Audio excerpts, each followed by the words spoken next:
Welcome back to the Den Mothers podcast. You are here with your hosts, Lauren and Camille.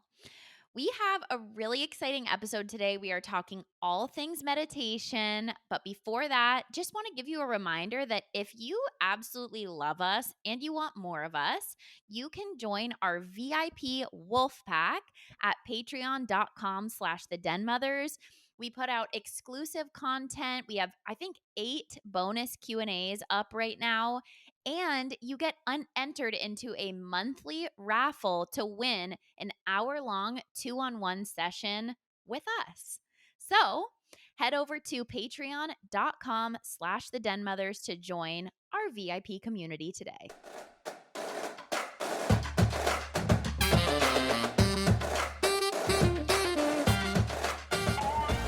Ow, ow, ow! Okay, happy March, everyone. This is really exciting. This episode Whoa. launches on March 1st. It's already the 3rd month in 2023. That is so scary. Where was I for New Year's? I can't even remember. Oh, yeah, I at do grandma. not know. Where we oh yeah, we were at grandma's doing a puzzle. Yeah, Which is like the best New Year's I've had in a long time, actually. maybe my whole life. It was so exciting. Yeah, it was really exciting. So, what have you been up to this week, Lauren? I think you have a lot of weekly updates. I keep telling you every time that we're going to record that I just want to do one episode where it's just a full weekly update because I have just been having so much new stuff surface up in my life. Where do I begin? Okay, so I did that water fast, and for Yeah. whatever reason, it hit me like a ton of bricks, and it just felt like a turbo cleanse that I had been needing to do. I realized once and for all, this is not a joke. I cannot avoid it anymore. I am pretty much deathly allergic to gluten. So, yes, it's very The upsetting. audacity of sourdough bread. Dude, I did an elimination diet. I had to. I just introduced a couple really simple foods. It was like if I had 1 bite of gluten, I was okay. If I had 2 bites of gluten, I was in absolute shambles. So there's no doubt about it, it's gluten. It's not my sharp cheddar cheese, it's not eggs, it's gluten. So I have now been completely gluten-free for only 3 days, and I have noticed such a huge difference in my body. I can't believe it. I don't wanna be a gluten-free person, but I am. Absolutely have to be. So, what can I do? It's so sad because sorry, I'm getting a little choked up. No. I'm just kidding. But Oh my gosh! no, I actually just had something in my throat. But I cannot Oh god. imagine like not eating sourdough loaves, but it's at at what risk, you know? At what risk? No, Your you don't stomach has been you in don't shambles for understand. too long. It's been too long. So I Yeah. am just I'm actually because I would say that I don't eat a lot of gluten. Even sourdough is a very low gluten food. Some of it is gluten free, but it's literally just even the smallest bit of gluten, and I'm over the edge. And actually, dairy too, if it has lactose. So I'm still doing my eggs, my sharp cheddar cheese, but it can't be like I did raw milk yesterday in my tea, and immediately I felt a reaction in my body, and I'm like, "Okay, no." So that's the nice thing about having done that fast for so long is that I now have a new baseline for what good feels like. Before I didn't Totally. know, Oh my god, yeah, like it's like it could have been so many different things, but no, now you can do sort yeah, of this slow introduction to all the foods. And you know what? yeah, It's not like we're the only one. Like I feel like so many people are allergic to gluten and dairy and they just go their whole lives with stomach issues and it's fine. You're going to find your alternatives. You're going to find the stuff that makes you so happy and you'll just be one of those people that goes to the cool gluten-free bakeries and almost every single place has a gluten-free option now. It's just going to have to I be know. you. I know. So I'm doing it. And I recommend, if you don't have eating, like if you have stomach issues, this is not what this episode is about, but I just cannot believe how much pain I have been in. I thought I had IBS. I thought I was, had a invasive parasite, and it turns out I needed to clear out my system with a water and broth fast. And then I was like, "Oh my god, this is what it feels like when my stomach feels good." And so this actually wraps into our meditation talk today. We'll get there, but I will come back to this, because if we don't have a baseline for what good feels like, or for what calm feels like, you don't actually realize how fucked up you are. Like how crazy your like how unnatural your stomach pain is, or how loud and chaotic your mind is. So we Yeah. have to be really learning what feels good first and doing what it takes to get to that point. And then it's like, okay, I have a baseline and I can try things on top of that. So at least that's Totally. been my Yeah, so. that's a good point. I like that with health problems and like mental health stuff. It's kind of the same thing. Like we just go about our lives Mhm. thinking all these things are normal and it's not. It's just our No. baseline is screwed up. Yes, the baseline is also screwball. So, Yeah, it's that's one of my screwball. weekly updates. I know that was pretty long, so thank you for sticking with me. If you have gluten intolerance, you understand. And the next thing is that I'm really moving on into a different phase of my life right now. I knew that turning 30 was gonna be a big deal for me. My whole life I wanted to be 30. I'm finally 30, and it has been really just a beautiful year so far. And one of the things that has been coming up for me so much is around just work and what I do and being on Instagram. And, I've been posting pretty religiously for the past 7 years since I was Mhm. 23, and I am feeling this call to really step away from it. So, I don't know if by the time this episode comes out, if I will have fully deactivated my account, but I am wanting so badly to write in longer form, and honestly, to completely explore a different dimension of life. I want to get back into theater. I want to do some stand up comedy. I want to like put myself on stage and in front of people and go to New York for a while and just really explore all that life has to offer. I've always felt like I'm supposed to do that. I've always tried other things instead, and my heart keeps coming back to, you have to be on stage, honey. So, we'll see what happens.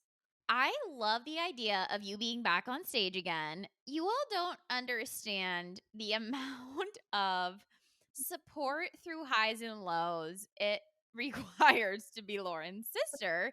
And it's not that it's overwhelming for me because I'm pretty like the other way, like it's pretty simple. Like I've made some pretty big changes the last 2 years, but pretty calmly, like Lauren will call and be like, I am never doing social media again and I'm going to move to New York and be on Broadway, and I'm just like, yep.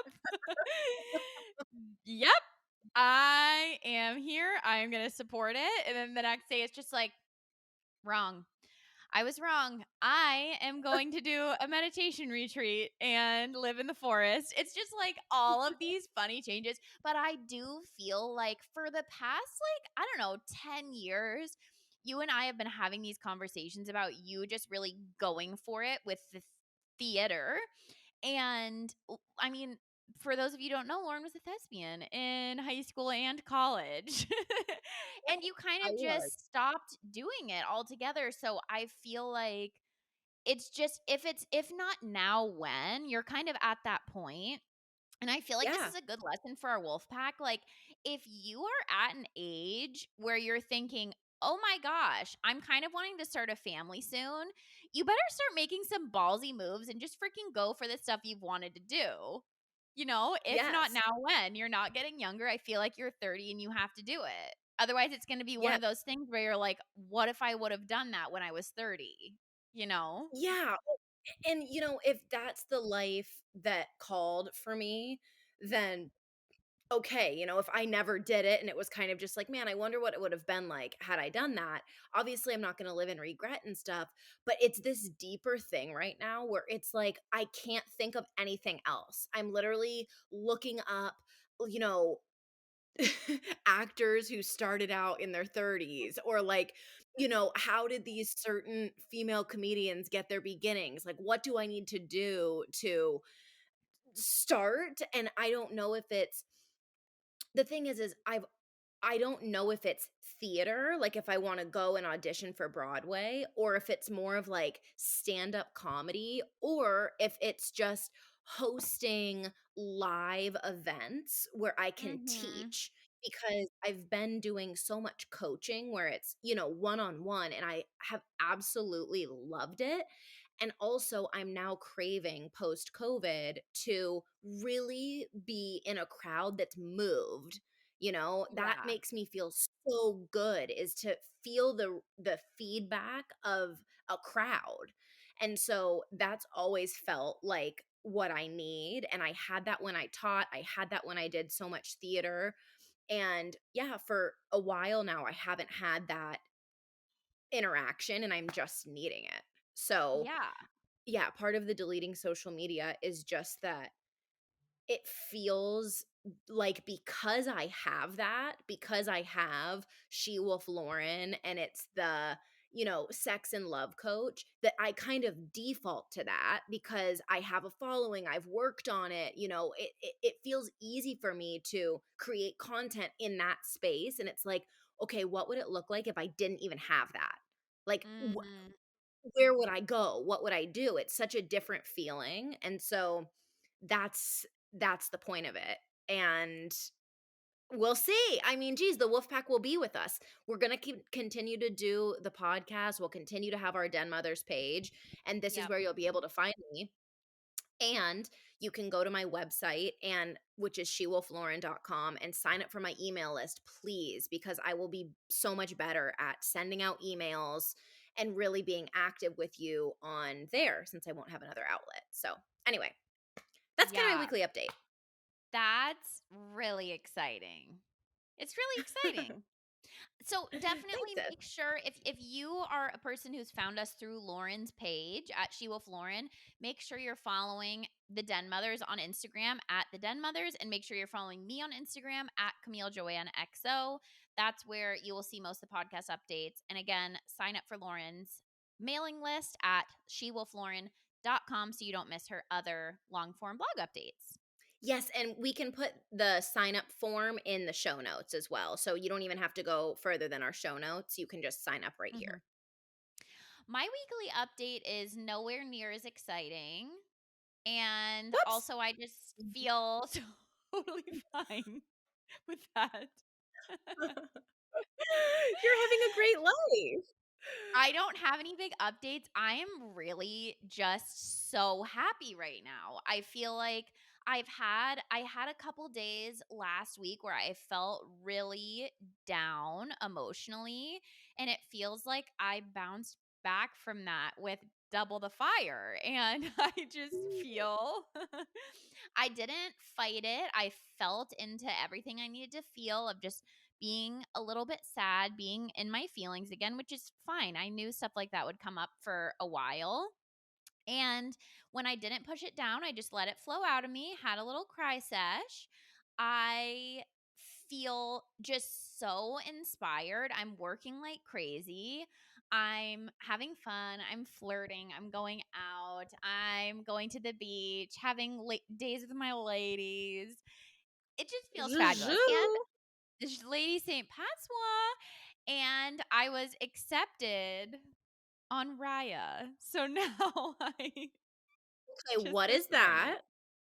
just this morning I was accepted on Raya, which is a dating app. So we'll see Well, where it what goes.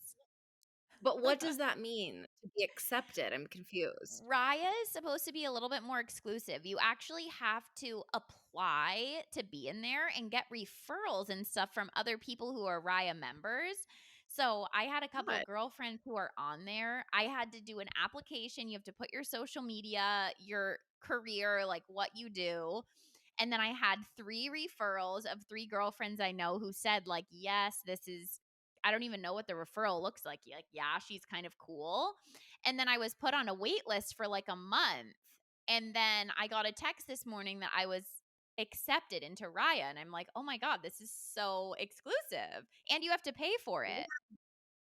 Whoa. Yeah, so once you get accepted, you have to pay for a membership, but that's why it's so much, I feel like people are so much more intentional on there because you're not just like signing up and putting one picture on and you're like, "Yeah, I'm okay." Whatever, I'm interested in dating. This one you kind of have to be like, "Okay, if I'm going to invest a little bit, I'm going to be on there and be intentional about dating?" So now I'm How much on a dollars couple was of it? dating apps. It's like $10 a month. Oh my gosh. That's even Yeah. more than our Patreon. It's more than our Patreon, so we'll see. I mean, you can sign up for, like, little chunks of time. I just did the year one because that's where it's, like, $10 a month, and then we'll see if it's cool or not. I can always cancel, but it is fun getting on dating apps. For those of you in the dating world, I see you. It's scary. What do you think is the Scary. scariest part? Hmm, what's the scariest part? Putting yourself out there. I don't know. When all you really wanna do is play with your dog and eat ramen, right? Yeah, all I wanna do is sit with my dog, but I've been actually getting pretty good at the dating apps because I decided it's not that I'm making it a little bit of a business, but I'm a plan person, and so I don't like the idea of having another app that's just, like, there and I can look at men.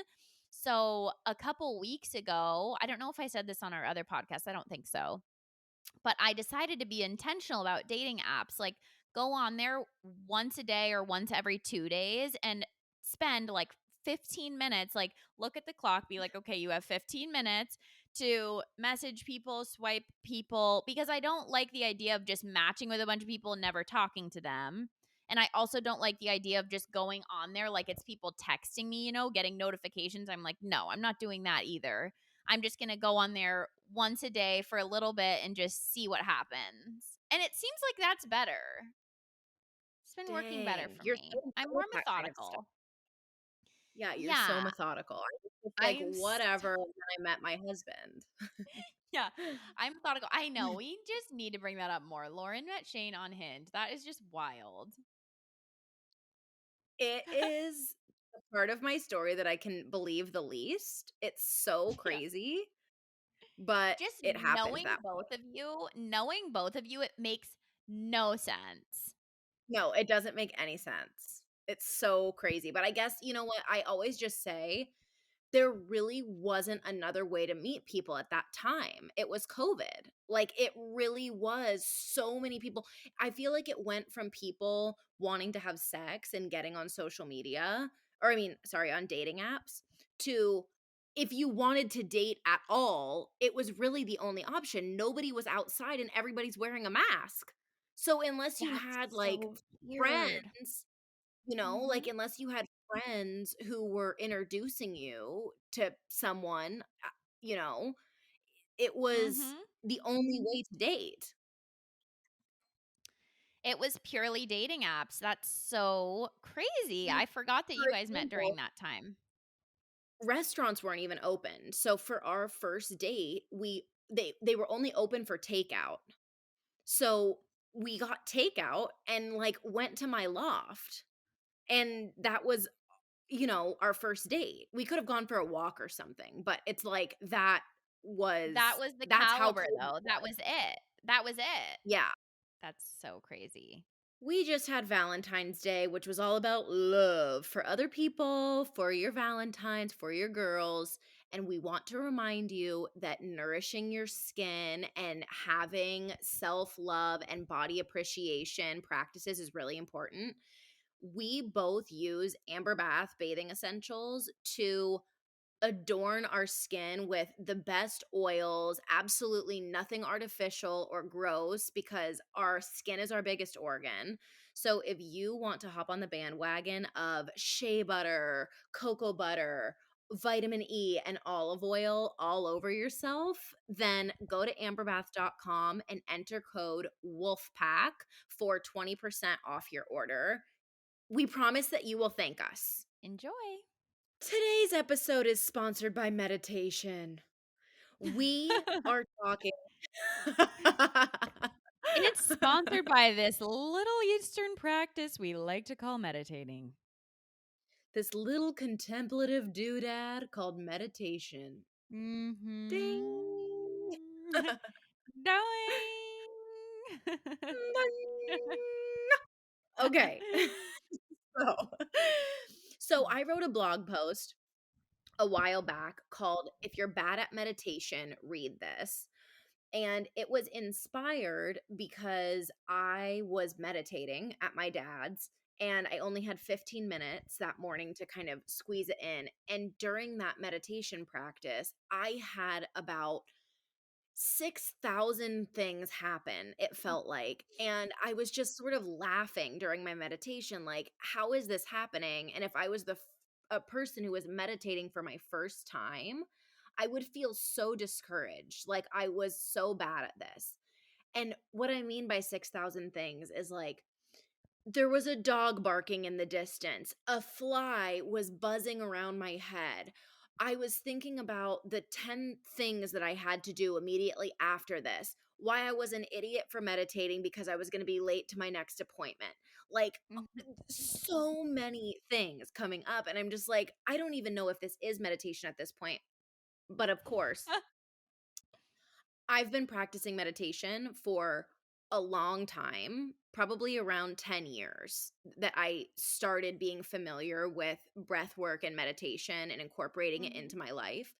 But it wasn't until really the past 2 years that I have been really diligent about meditation and started to dive deeper into what is it? Why am I doing it?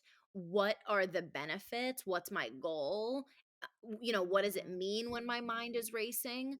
And so, Shane is my meditation teacher and he teaches Camille a lot as well. And so we're excited today to just talk to you about the importance of meditation, what it can feel like in your body, why it is imperative that you are doing this daily, and then just answering some basic questions. Yes. I am so excited because meditation has Me- completely changed my life. So I love talking about it, and I just feel like it's so important, and I think it is talked about, but I do want to say that there's a lot on social media with like spiritual communities that tell you don't have to meditate to be spiritual, and to me that actually is just kind of BS. I feel like you actually Yeah. do need to meditate. So, we'll get into all of it today. Yeah, I think that we can actually start there because any life coach, spiritual coach, love coach that you encounter these days on social media is probably saying something about you need to have a meditation and breathwork practice. It's really important. Anybody can say that, but it's really important to know whether or not they're actually doing it. And I know the difference because I've been a person before that said meditation is so important. And then I would be kind of haphazardly meditating and not understanding the, I don't even want to say goal, but just not understanding what I was doing. So basically, I would sit down and open up the floodgates of my mind. This is what I thought meditation was. I would kind of sit down and say, okay, I'm just going to sort of feel whatever comes up for me. So I'd sit, and all of a sudden, I would be feeling kind of a complex series of emotions. And this is just my experience. You can say yours too, Cami, after this. Mhm. But I would kind of be like, wow, I'm feeling some tension in my heart. I'm having a lot of thoughts. Oh, as soon as I stop meditating, I need to do this. And so it would kind of be this time for me in my day to check in with my body and kind of make a mental to-do list of what I needed to do. And then my little timer would go off and I would say, "Oh, okay, I just meditated for my 10 minutes. Good. Check that off the self-love list." Mhm. That was what meditation was to me, is it was a time where I was silent, I was doing nothing else but closing my eyes and, like, focusing on my third eye, basically. I would just be putting all my attention there. And Okay. so, yes, I would have some unique experiences, I would have, like, little divine guidance pop in maybe or something like that. I would come up with a caption maybe or a post, but it was not a practice, and that's what I wanna distinguish between today. Hmm. Meditation is the practice of noticing what the mind is like and paying attention to the mind so that when Mhm. you are in a stressful situation, you can know what peace feels like in your mind. Mm. So it's sitting with yourself and gaining a relationship with what's happening upstairs, because most of us do not realize how incredibly loud and chaotic our minds are. We think Yeah. that we know, and we do not know. We do not know Mhm. unless you have really practiced this knowing. And so, what's happening is your unconscious is really running your life. It's Mhm. running your interactions with your partner, it's running your interactions with your kid, what job choices that you're making, what you're choosing to eat, when you're binging, when you're not. It's running you. And until you learn how to sit and be quiet and look back at your mind, you don't know true peace. And Mm. so I want to give another example from my own life for when this clicked for me, because everybody has points in their life where meditation, or kind of the goal of meditation, I call it the zero state. Everybody has an experience like that. For Mhm. example, when you kiss somebody for the first time, or when you're kissed for the first time by somebody that you really like, there's a brief moment during that kiss where there is no internal dialogue happening. For a brief moment, you're not thinking, "They're a good kisser. I hope they think I'm a good kisser. I hope my breath doesn't stink. I shouldn't have had garlic. Ooh, I Mhm. really like this. I hope we have sex. Oh, I can't wait to tell my sister that he just kissed me." All of that is mental chatter, okay? Mhm. But there's a brief moment during the kiss, usually at the very beginning of it, where you're just the experience. You are just experiencing the kiss, and there isn't any mental chatter. It's just the kiss. Mm. It's just the experience of the Yeah. kiss. That moment is zero state, what I call it, where there isn't really a you to be experiencing. It's just the experience. It's you, it's the kiss, it's the other person, it's everything happening around you. It's just the experience. It's not you experiencing it. That's Does a that make really sense? great, yeah, it's a really great example. I feel like I have had those experiences during athletics. Mhm. I've had those, Yes. like, I'm fully in it, or even if I'm swimming, it's like, uh, all of a sudden, you're so in the moment, it almost feels like you're in a movie. It feels like Yeah. nothing that moment where you come out of it and you're like, "Nothing else in the world mattered to me other than that very thing that I was doing," and I feel like you can recognize it because it feels euphoric.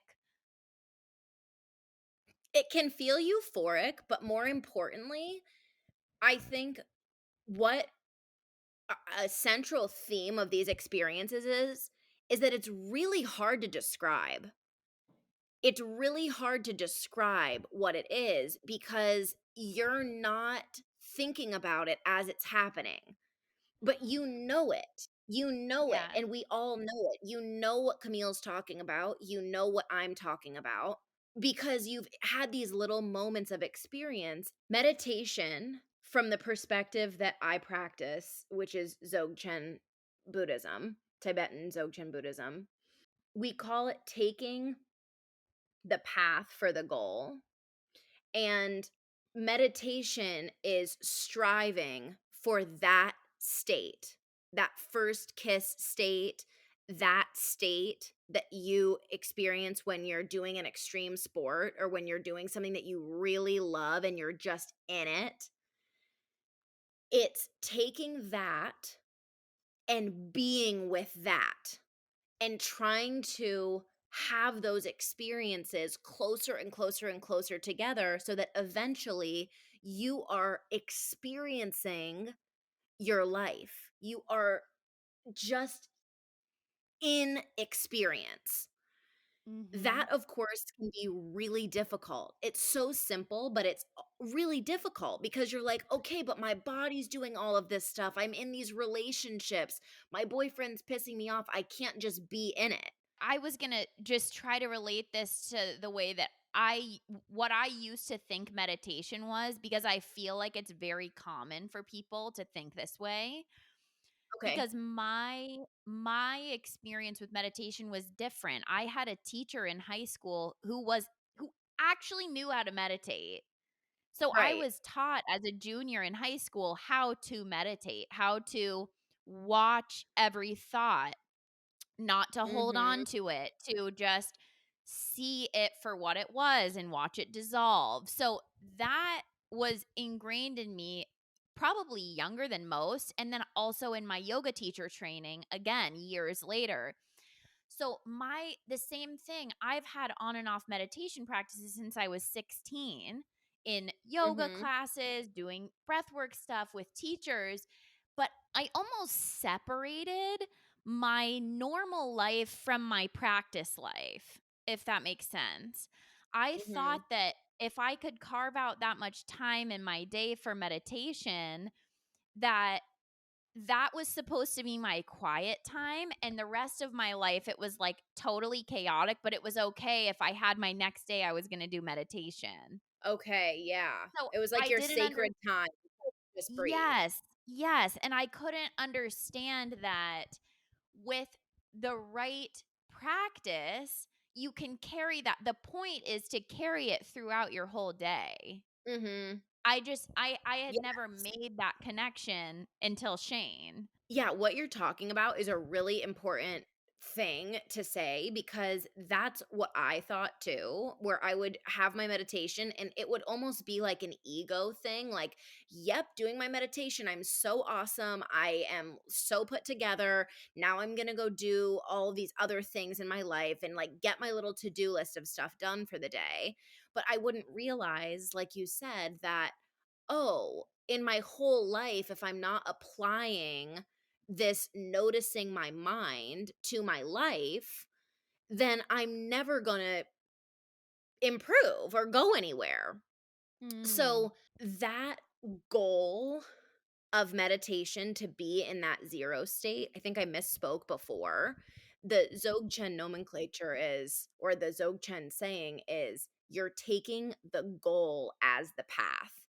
Instead of there being this path toward the goal, like we're meditating, we're Mm. meditating, we're meditating so that we can get to this zero state, it's recognizing that there is the zero state and striving for that goal on your path. And so Mm.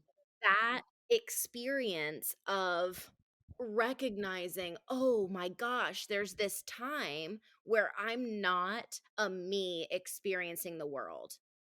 I'm Mm. just the experience. That's really the basis of non duality is that it's not me and then the world. Just it's just. Just the Yeah. space. It's just the space, it's just the consciousness.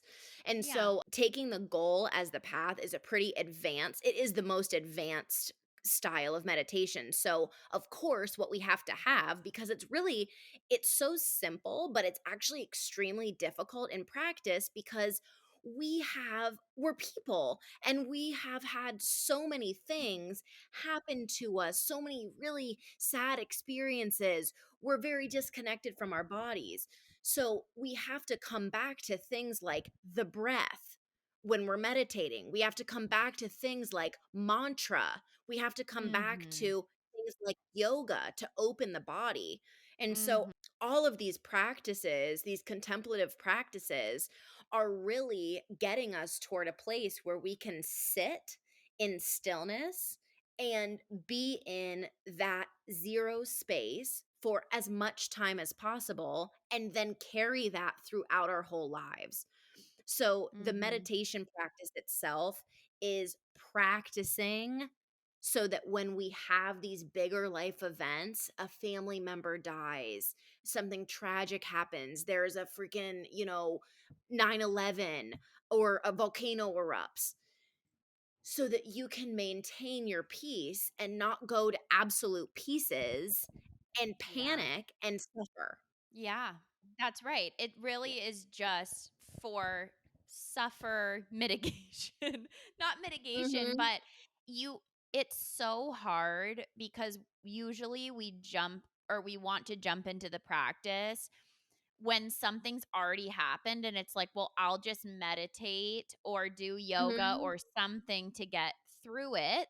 And you know what? So many people come to fall in love with the practices and continue after because of those things. But also, you don't have to wait till catastrophe to start these practices. You should start now.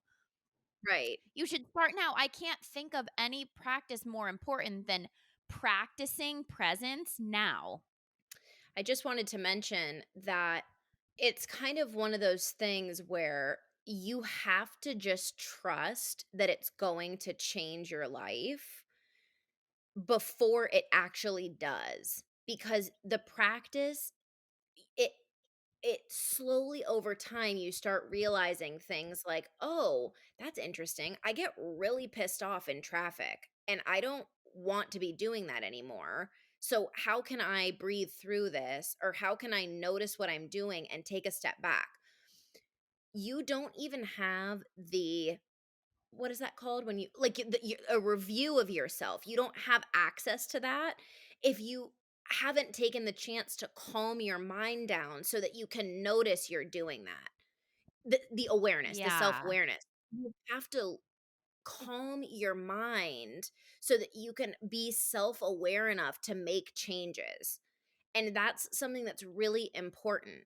Yeah. It's really Self important. awareness to recognize that change is happening. And I get this all the time. Oh, I can't meditate. My mind is way too crazy. I have too much anxiety for that.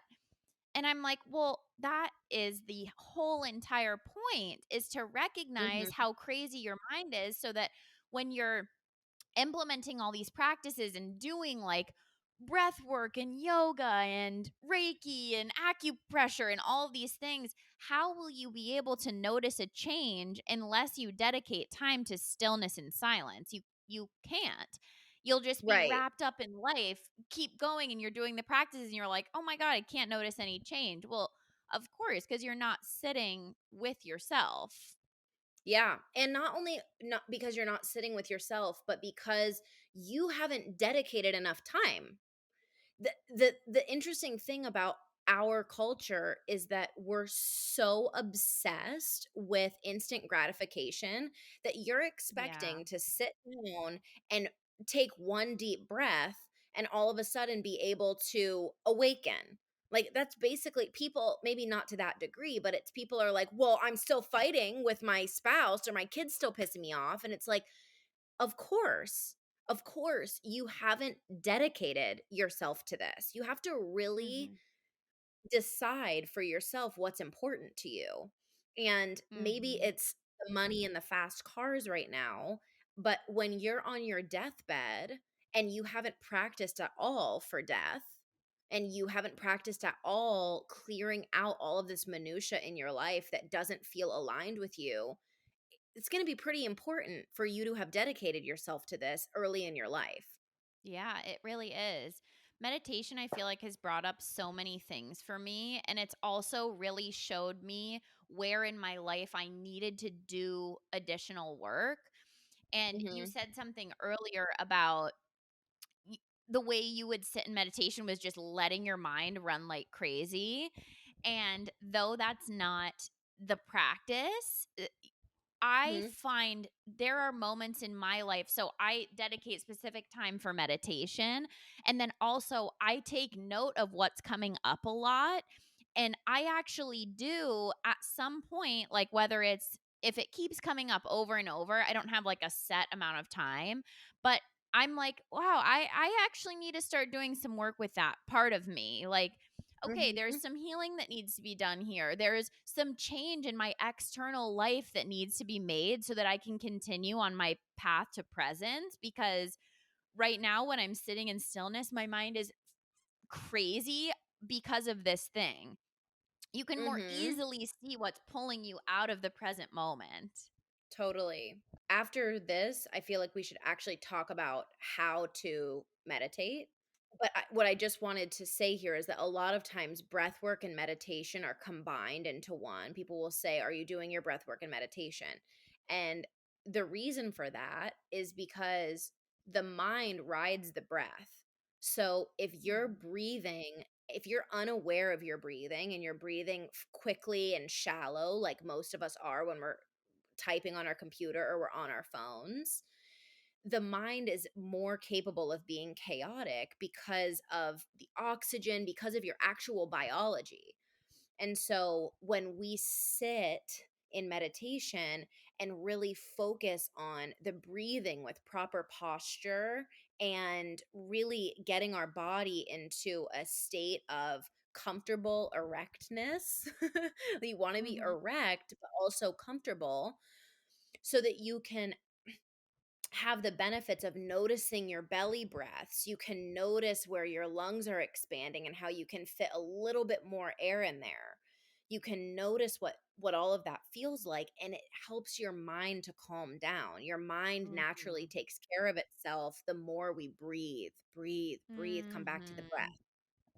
So, Yeah. modern day, we have a lot of yoga classes and Pilates and things like that, but yoga was designed all those years ago to limber the body so that you can sit in meditation.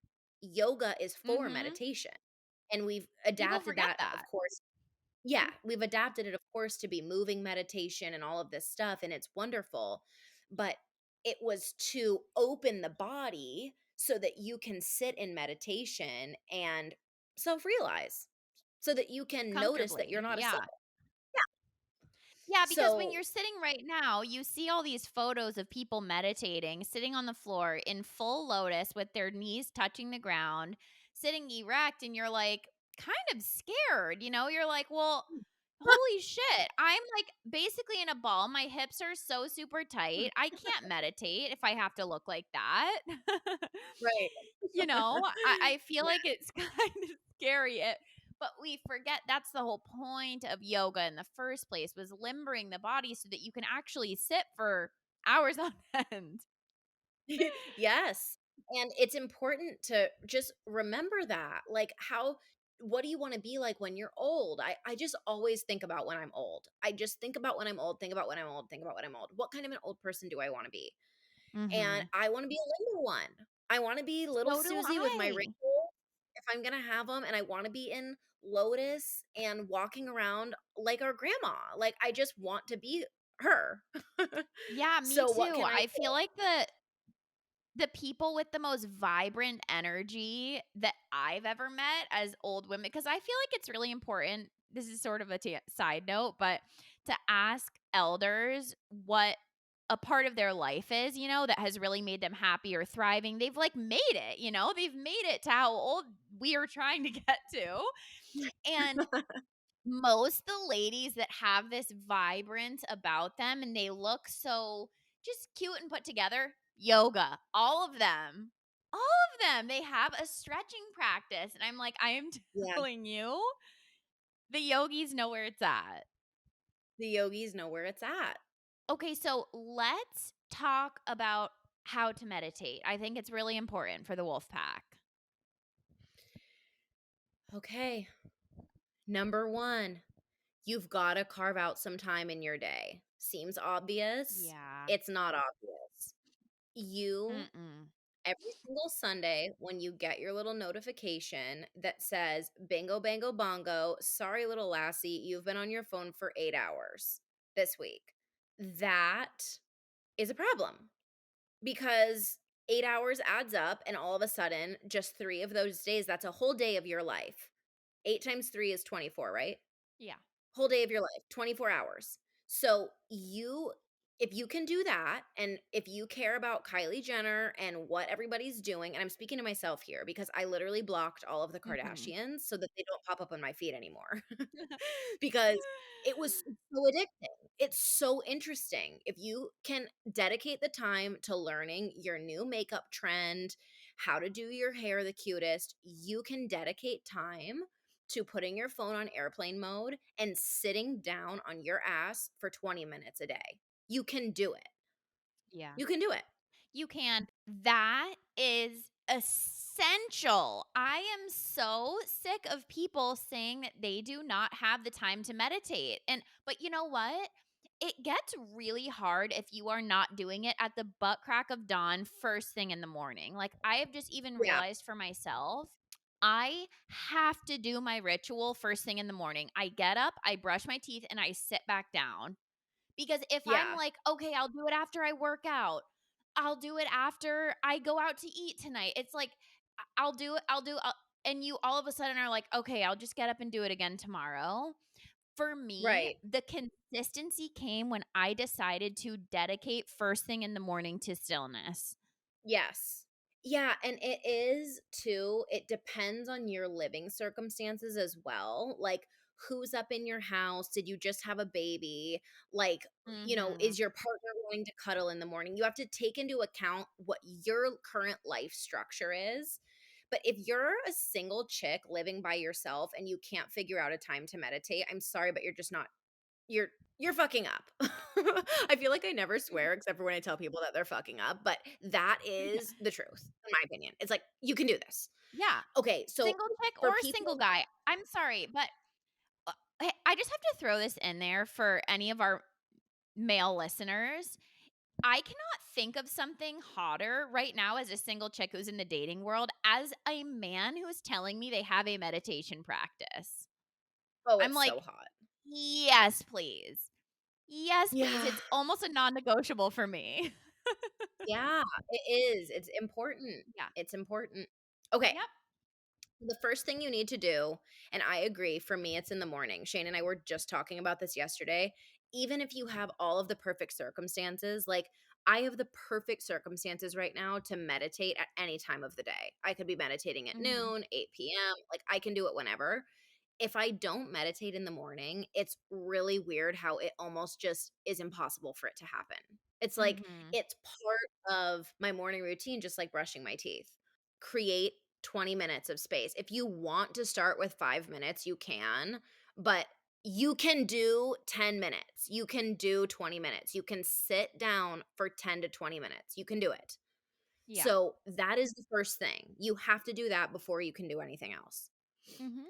The second thing is to find a place in your home that feels inviting for you to meditate in and figure out how you're going to Mhm. sit.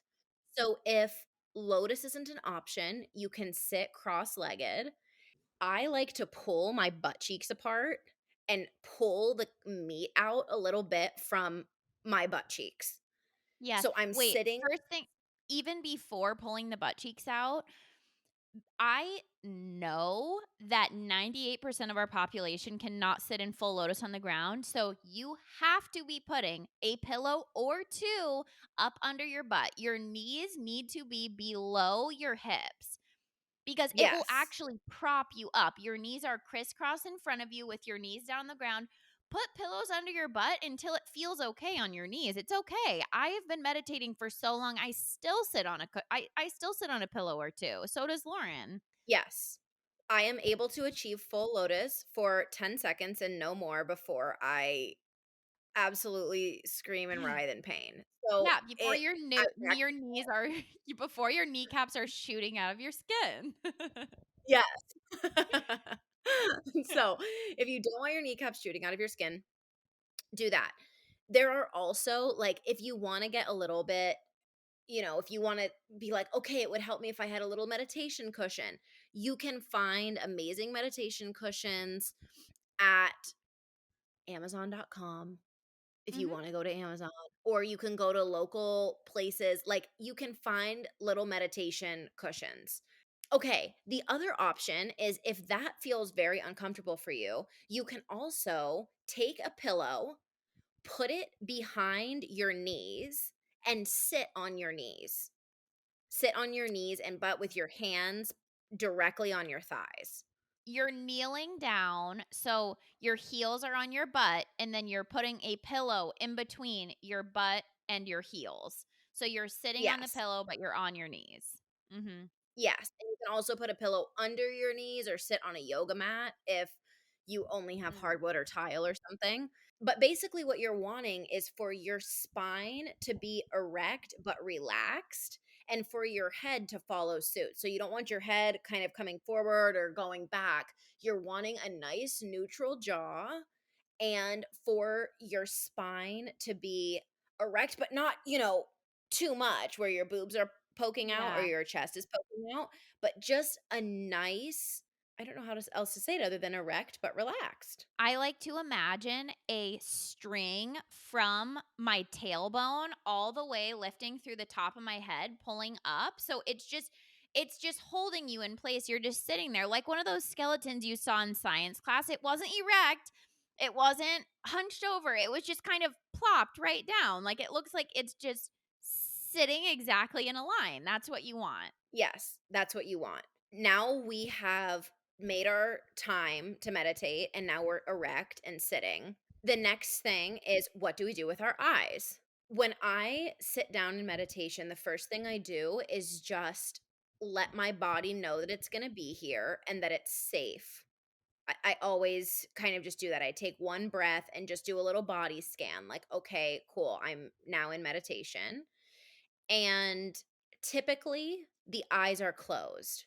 Mhm. I keep my eyes open because in the style of meditation that I practice, you want all of your senses to be open and receptive to stimulus because that's how we live most of our life.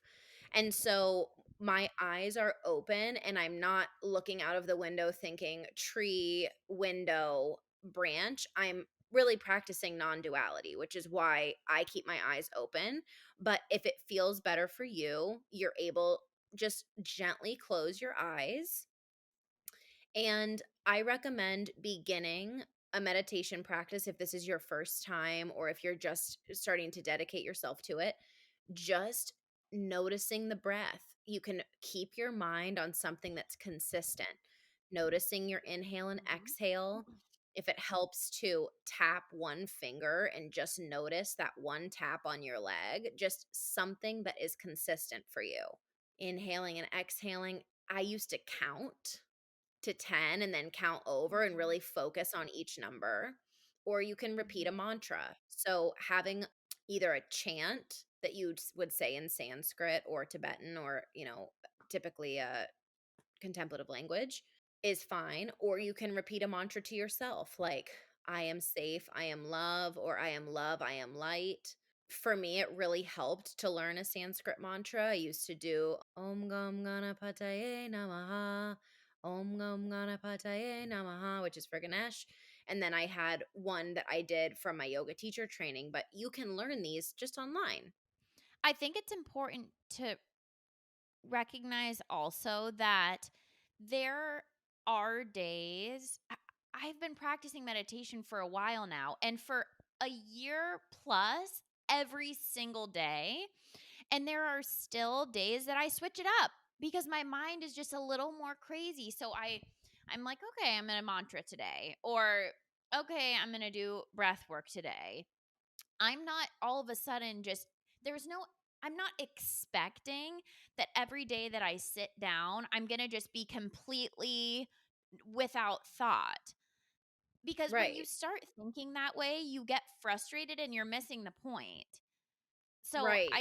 I want to remind everybody that because sometimes I feel like when you're practicing, we get frustrated because the instant gratification and it's like, "Oh my god, my mind is so crazy. I hate it. I This isn't doing anything. I'm not, you said this at the beginning, but I'm not doing it right." And Mhm. the point is just to be noticing, the being the observer of your mind. So if you're noticing that your mind's a little crazy and you need an extra tool, that's fine. It's fine to do that. What isn't fine is to just be like, I hate this, I'm not doing it, and just not meditate at all. Right. Yeah, because the thing too is that if you're sitting in stillness and you're noticing that your mind is going haywire, you're doing it right. Mhm. You're doing it right You're because doing you're it right. noticing your mind. And so that can be actually a frustrating part of meditation sometimes is that you get good at noticing when your mind is a little bit berserko and it becomes more frustrating if you can't turn it off. So, Yes, and I that's had one of those this okay. morning. Yes, that's improvement. That's improvement. You're noticing, you're noticing, you're noticing without attachment to it immediately disappearing the second you notice. That's important Yeah. too, is if you go into meditation like, "Okay, I'm gonna be feeling better, my life is gonna be so good, like, it's just gonna be amazing," that is attaching to an externally focused, achievement, and Yeah. that is not how it works.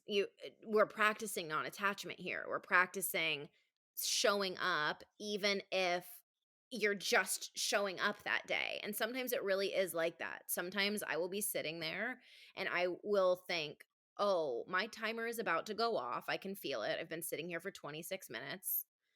And oh my god, I was just thinking about somebody who once did stand-up comedy and then, I don't even know. It'll just be like, I will Yeah. have been thinking about something for several minutes, but honestly, over time, you start noticing when you're thinking faster and you come back. You notice when you're thinking faster and you come back. You notice and you come back. You notice and you come back. The exciting part is that you have the option to come back. And Mhm. you're sitting now with your eyes closed, you're in a relaxed position, you're comfortable, and it's really important, I think, to have some kind of a timer that's different from your phone timer. There's Mhm. nothing worse than being taken out of meditation by like or do-do-do-do-do-do-do-do-do. It's horrible. So I use Insight Timer. It's free and I really like the sound of their bowls, the sound bowls that they use, and they have a paid version where you can be guided in meditation. I also love the Waking Up app by Sam Harris, and then you have access Mhm. to his podcast as well there. So you need a timer. And then you just set your Okay. timer and do what we just said. I just forgot to say those two things. Yes. That's beautiful. I want to say one thing because it's happened to Well, you me. Shane said it happened to him. When you are doing what Lauren just described, that's the point. There's no greater point. Because I had those moments where I'm like, "Wow, I'm feeling tingly. Am I going to blast off into space and have a crazy psychedelic experience?" And I was so I you can get so wrapped up in the fireworks. You're wanting fireworks, but I just want to remind you that that is not the point of meditation. Sure, we may have some things come up that are really great ideas, or you have memories come up or something. Those are all still just your thoughts. And we're trying to become the observer of those and rest in the awareness that's behind all of it. There isn't Mhm, anything more. You're not trying to do something super exciting. And I have mhm, specific practices that I actually do for those exciting experiences that are separate from my meditation because I know my meditation has its specific purpose. mhm. I just wanted to make That's that clear. Yeah, that's really important. And along Yeah. those lines, you mentioned fireworks, and I love Shane uses the term pyrotechnics. If you imagine a lake, and there have been tourists in the lake, and it's tilled up all of the silt from the bottom and the dirt from the bottom. The lake appears murky, but when you give it time to settle, all of the dirt and the leaves and all the stuff that's come up to the surface eventually settles back down onto the bottom of the lake, and now it's a crystal clear, pristine lake. It was crystal clear and pristine the whole time. It's just that it had been chaotically dusted up Sure. like that. Yeah. That's what the mind is. The mind is already pristine and clear and beautiful, like that lake that you're imagining, like glass. Over time, it has become completely chaotically dirtied by Mhm. your experiences, your thoughts, your perceptions on things. And so we're returning your mind to that clear, clear, clear state, which it already is. Yes. So when we are striving for pyrotechnics, we're missing that clear lake view of Mhm. you already are that.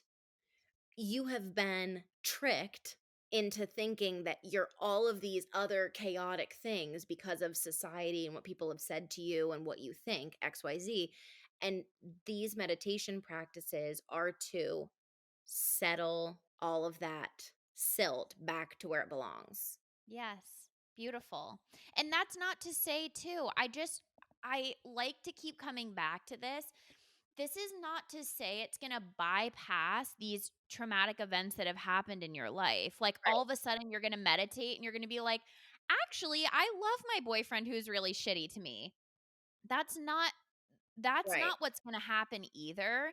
When we start to transform our internal world and settle the silt, that reflects into every other part of our external world because we start to Right. realize what we deserve. We start to realize what we allow in our lives energetically. We start to get in touch more with our intuition. Like all of these, we start to desire healing from our previous wounds because we recognize those are pulling us out of the Mhm. present moment. All of the external stuff doesn't go away when you start focusing on the internal world. Things just get easier to navigate. That's Yeah, what I want to yes. say. Mhm. Easier to navigate and easier to become aware of. Like, Mhm. when you have a chaotic mind, we can sometimes not even know what our genuine reaction to things is. You know, when Mhm. I started to clear stuff out, I realized how much rage I had inside of me. Like, I would have never associated with the word rage. Okay. It just wouldn't have happened. I realize that rage is like a huge part of who I am. I Mhm. feel rage about stuff and I let it out. I mean, I allow myself to embody rage and to just express it now. I never was able to do that before. I didn't even know that that was a part of me that I needed to access. And so Yeah. clearing the water means you can clearly see through it. You know, being able to clear the mind means when you need to feel angry, you're allowed to feel angry, but it's not going to be from Mhm. this chaotic place of like, ew, I'm feeling jealous and now I'm mad and like he did that to me, so I'm doing this to him. It's more just Mhm. like, I feel pissed off. This is why. And you can be direct and clean and clear with your words and your actions Yeah. and your life. It, Yeah. it really behooves you in so many ways. I mean, I think about people who have worked on calming down their minds. And, you know, our stepmom, her meditation practice looks a little bit different from this. You know, she meditates Mhm. in water, which is beautiful. She is a straight shooter, says what she feels. She Yeah. says exactly, trust her. You know that what she's saying is coming from this clear place, even if it might come Yeah. across as too much to people or, you know, whatever. It's like, at least you know it's clear because she's sat with herself and sat Yeah. and sat and for years and years and years. So, Mhm. It takes dedication and time, and there are these underlying qualities that emerge when you calm the mind, and they're not what people think. It's not like you become this wall that is, Right. receptive to everything and just totally aloof. No, it's like this confidence that emerges in you. It's a courageous nature. It's deep love and compassion for everything around you and other people's stories and other people's suffering. Like, you really Mm, get in touch with that when you start to calm your mind. Those qualities won't go away. You step into who you are when you start calming the mind. Right now, it's clouded mhm. with a bunch of bullshit, but you Right. settle the water, you clear the lake, and you will be blown away with the person that emerges. Yeah, it is really exciting. It's not what you think it's gonna be. Yeah, I feel a little speechless right now because I actually don't know how to express how important it is other than to just beg you to do it. And we're not obviously benefiting Yeah. from this in any way except for just to share with you what has changed our lives so much. And it's Yeah. free. It's It's free. free. It's free. That's the craziest part. It is free. We have the most beautiful tool, our body. Awakening happens through the body. Yeah. You just sit with your body and you become the observer, and these beautiful things can transform your life. It's free. It's the only thing that isn't free is your time. You just have to dedicate your time to it. And so many people have such a hard time doing that. I felt the same way. Yeah, I feel like so many people I just hear this a lot. People saying, "Oh my gosh, I don't know what the world is today." Technology, chat GBT, we have AI infiltrating, we've got, people mass shootings on the run, like so many more happening. We've got terror and what's happening in Syria and earthquakes and all this stuff. We have to come back to ourselves right now. We are in really an interesting time in the world, and there's very little that we can actually control. Your job can go away. You could never sign another client again. You could Technology as we know it could be very different in the next couple of years. Something could happen where you can't work anymore. You get hit by a car. I mean, these are really, it sounds really shitty. I'm not trying to, do a lot of anxiety here. But what I'm saying is, we really don't know what is going to happen in our lives. What we do Mhm. know is that we have the option to pursue freedom in our minds and to pursue peace in our bodies and peace in our hearts.